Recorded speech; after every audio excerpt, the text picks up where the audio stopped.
Chairperson of the Open University, Mr. Duwa Pentiak, CSK, Director General, Dr. Sukun, fresh graduates of the Open University, distinguished guests, friends, ladies and gentlemen.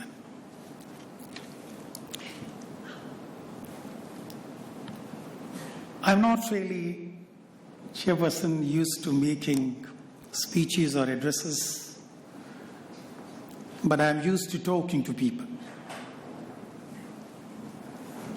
I'm sure you also do not want me to give a speech, but rather talk to you.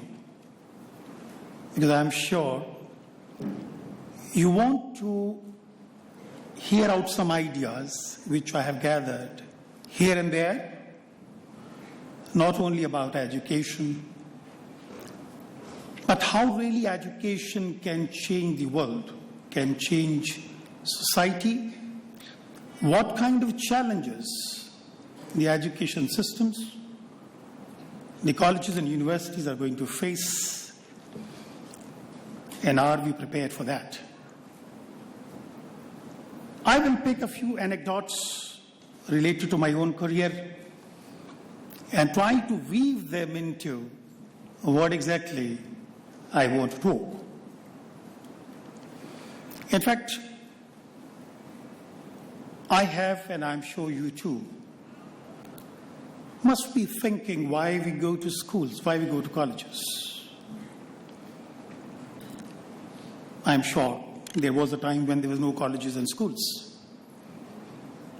And still, the species worked, thrived, grew, came to where we are today.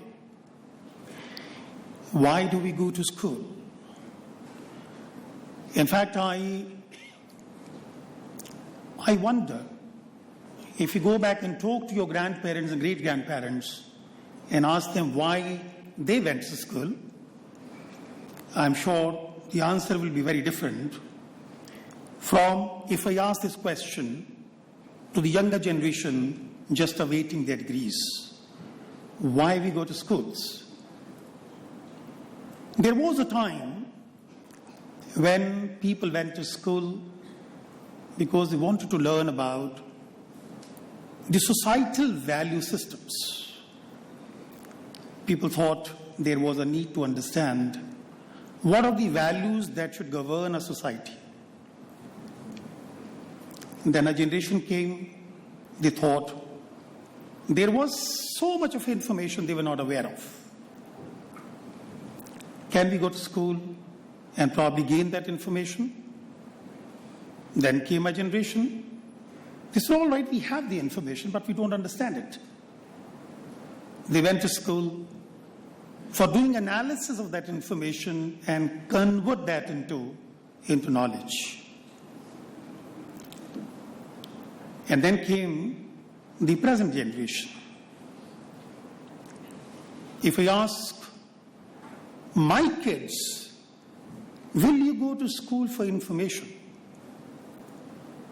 Their answer will be, that information is in my pocket. If I ask the same question again, what about analysis of that information which will convert that into knowledge? They will say that is also in my pocket. At the click of the button, I convert information into knowledge. Then I'll ask them, what about wisdom? Would you want to go to school for wisdom, which is a total sum of everything put together? They will say, but whose wisdom you're talking about? Who will give me that wisdom? Because I have huge amount of resources in my pocket again to access what you call wisdom. What is wisdom? Is how you think about information, knowledge, and how you apply that knowledge in your life, it becomes your wisdom. And I have access to hundreds of different accounts of how to convert knowledge into wisdom. Why should I go to school? And that wisdom is now stored in this tiny instrument which I carry in my pocket. Why do we go to school? Why do we go to school? I will take you back. I'm sure you remember some times ago, in this very hall, you had our former president, Dr. Abdul Kalam, who was addressing a gathering of similar wisdom and was talking about why to go to school. He was asking this question, what is the purpose of education? And I remember that very gradually he built up a case in favor of what he called creating what is called enlightened citizens. Can the education create enlightened citizen? And who is that enlightened citizen? What is the difference between a citizen and an enlightened citizen? Then he answered. He said, when you look at knowledge, he said knowledge has several components.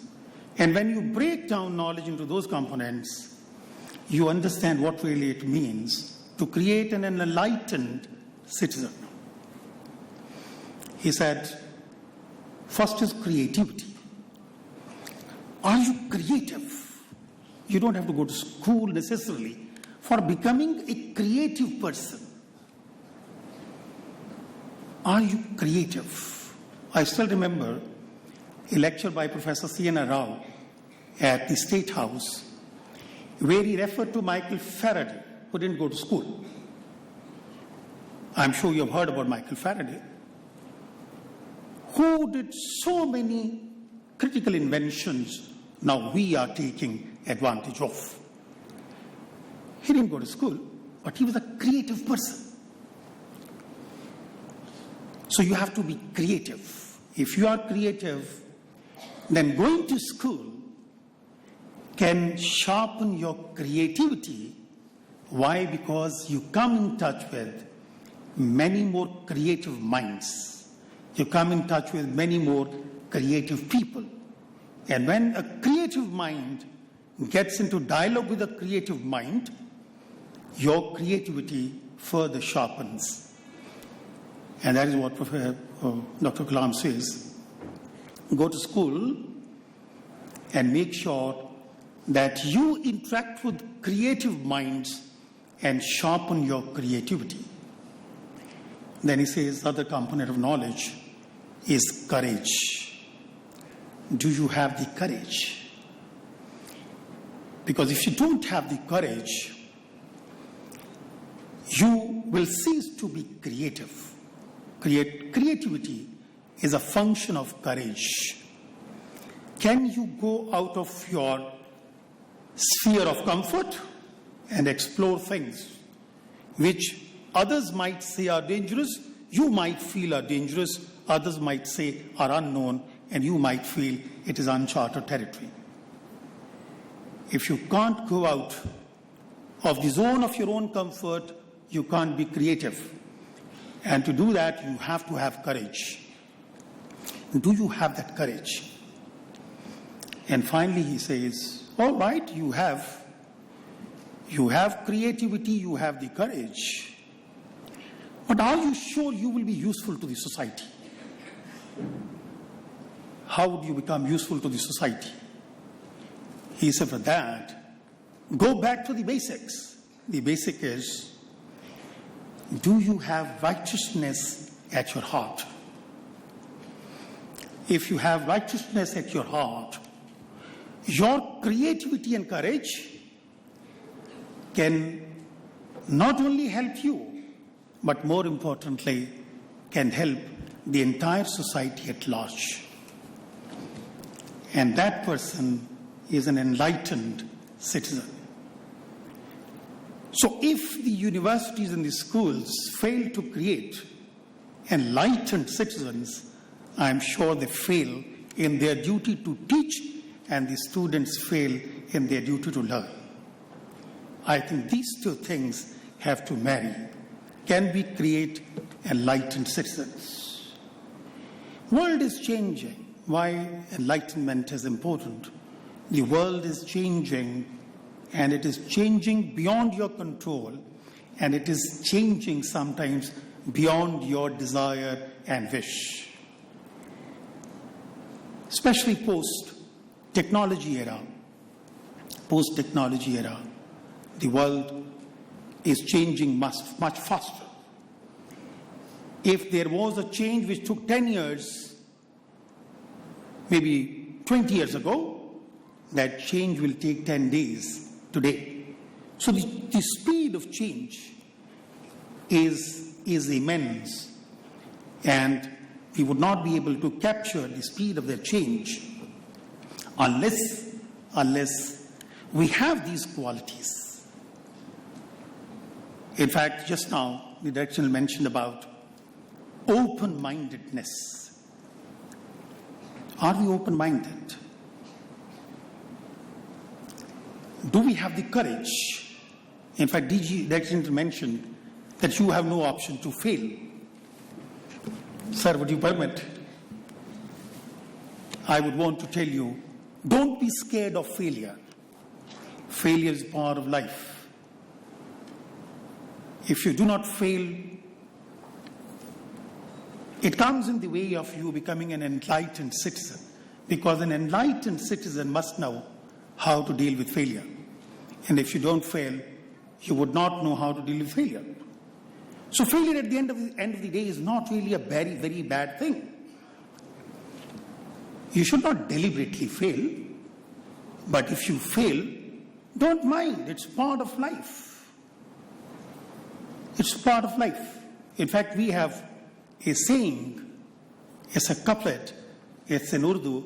If you don't mind, some of you will understand, but I'll translate that.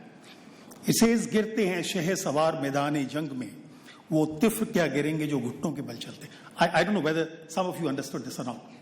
He said, those who go to the battlefield, they only run the risk of falling. If you stay at home, you never fall. Now, do you want to go to the battlefield? Battlefield doesn't mean killing each other, right? Battlefield is the courage I'm talking about. Are you willing to go to the unknown territory and explore your ideas? That battlefield I'm talking about. And if you go to that battlefield, it is quite possible that you will fail. And this is important because gone are the days when a degree in hand could give you a job. Degree's purpose should not be to create job seekers.